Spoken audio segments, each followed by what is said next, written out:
everyone. I'm Miss Sirio. I am the regular pre-cal teacher. For those of you in pre-AP, the packet that you've got between Miss Lower, Mr. McGann, and myself is all going to look the same. Your assignments may be different, but the notes that I'm going to be doing are the same. So this video is a tutorial over the notes that we're going to be looking at today. The front page of your packet just has the general information. This is only for my class. Miss Lower's class and Mr. McGann's class obviously have different times and a different teacher. On the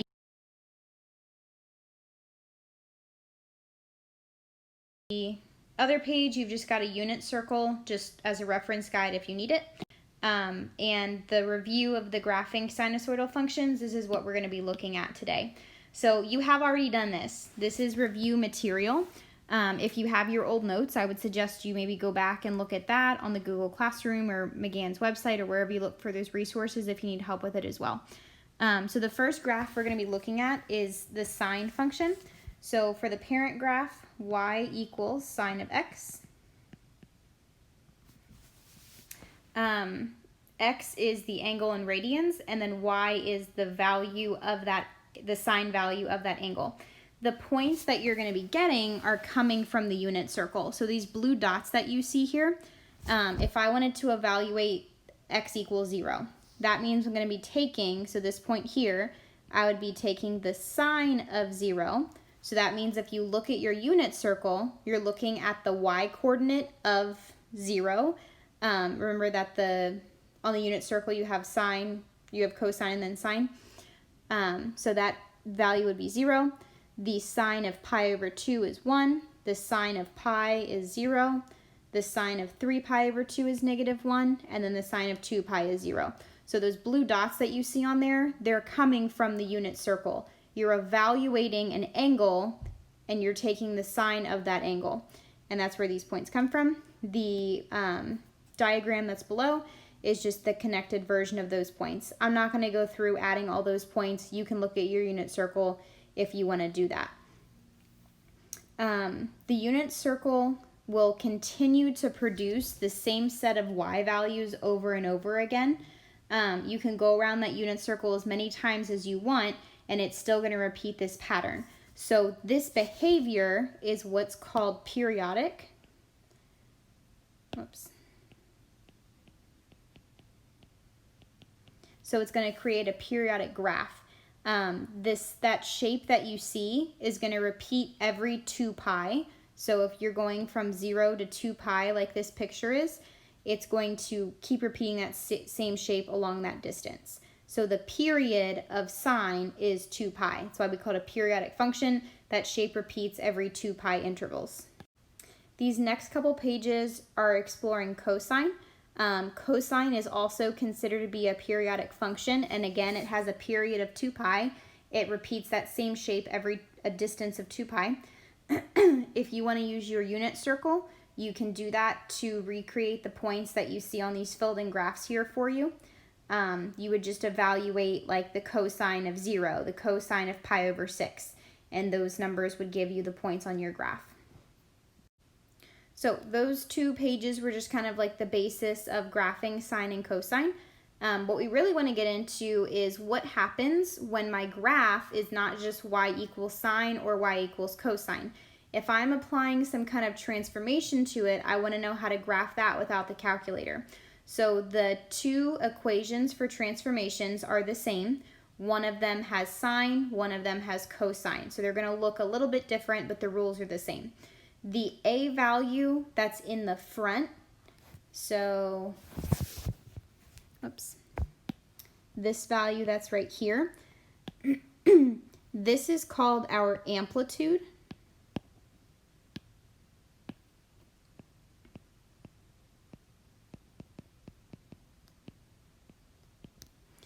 And it's going to multiply the y values. So you can kind of think of this like a vertical stretch or a vertical shrink, but we're going to call it the amplitude. The b value is going to be stretching or compressing the period. So this would be like a horizontal stretch or compression.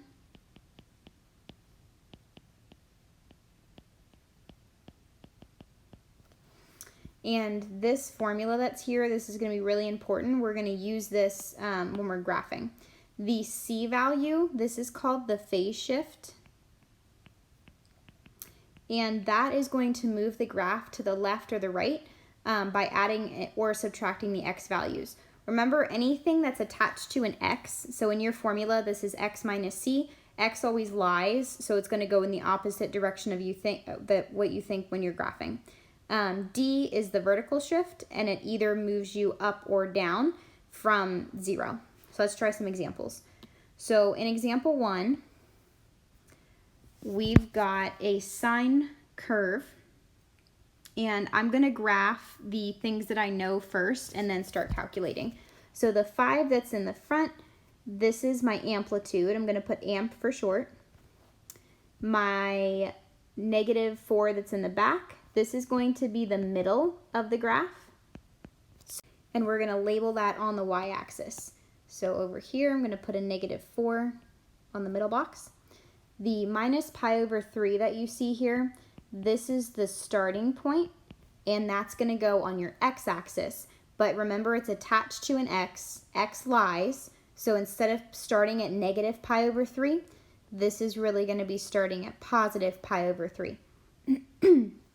The 2 over 3 that's up here, this is my b value, which is going to help me to determine how to label my graph going forward.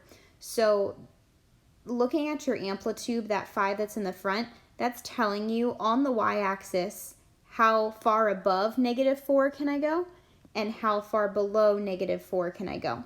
So if I go 5 above -4, you're doing -4 plus 5, that's going to get you to a +1. And then if I go below -4 5 units, I'm doing -4 minus 5, which gets me to -9. So just to make it a little bit more clear, I can erase these. Those are your scaling for your y-axis. Now, to figure out how I'm going to label the rest of the x-axis, the formula that we're going to be using to get the scale of the x-axis, I'm going to call it x scale. That is going to be pi over 2 divided by our b value. So I'm going to take pi over 2. Our b value in this case was that 2 over 3. Now, whenever you're dividing fractions and you have kind of like this 4-story fraction going on, I'm going to do pi over 2, and I'm going to multiply it by the reciprocal. Reciprocal means that you flip the top and the bottom of the fraction of the bottom. So this is going to be times 3 over 2. So this is going to give me 3 pi over 4. So that means each time that I'm moving to the next square on the x-axis, I'm going to be adding 3 pi over 4 to what's already there. So I'm going to start with my pi over 3, and I'm going to add 3 pi over 4. Okay. Some of you, I know you're pretty quick with fractions. If not, you know you need to get a common denominator to add these together. The common denominator here is going to be 12. Because 3 times 4 gives me 12, and that's the denominators that are already there. So the first fraction, 4 pi over 12, is the same thing as pi over 3.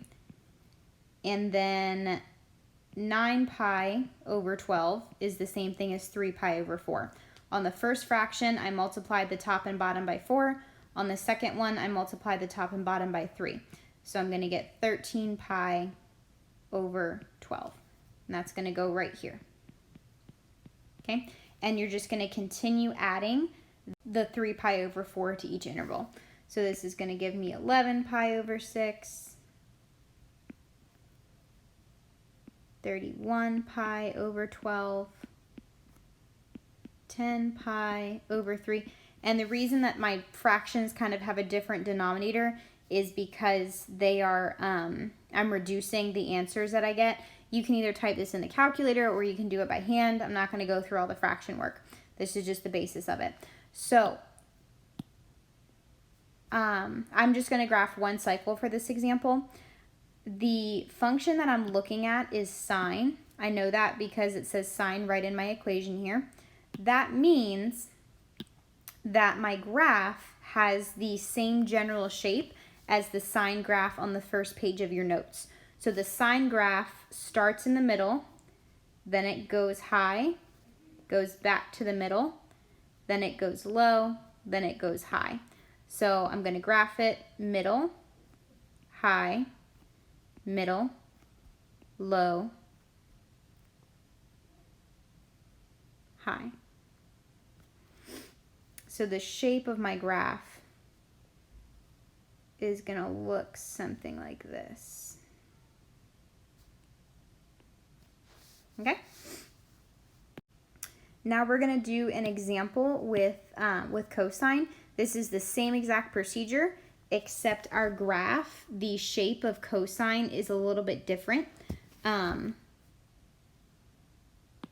Change your notes, make this a +2 in the front. It's a typo, sorry. The shape of the cosine graph is going to start high, middle, low, middle, high. Okay, so let's break down our equation. The front number is a +2. Make sure you make that typo correction. Again, this is my amplitude. The pi/4 that's here, this is my b value.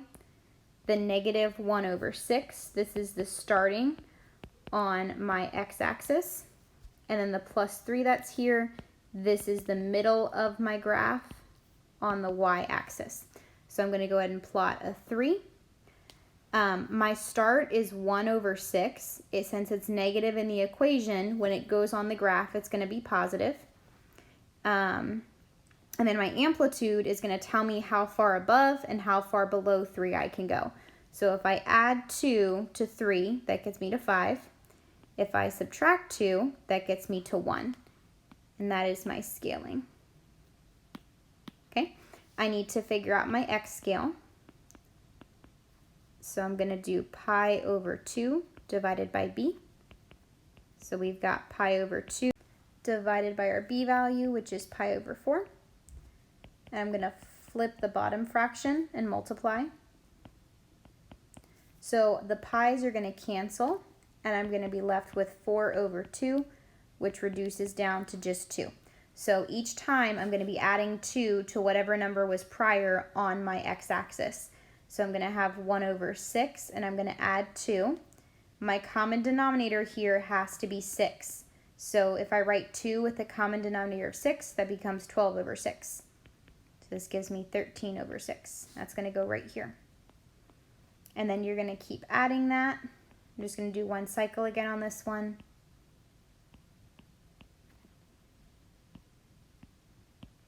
Okay, again, you can use your calculator to check the math, or you can do it by hand, whatever you want to do. So I've got all of the values that I need, and I'm just going to follow this high, middle, low, middle, high pattern that I have here. So I'm going to start high, I'm going to go middle, low, middle, high, and every single cosine curve is going to have this shape. It has a kind of like a bell shape.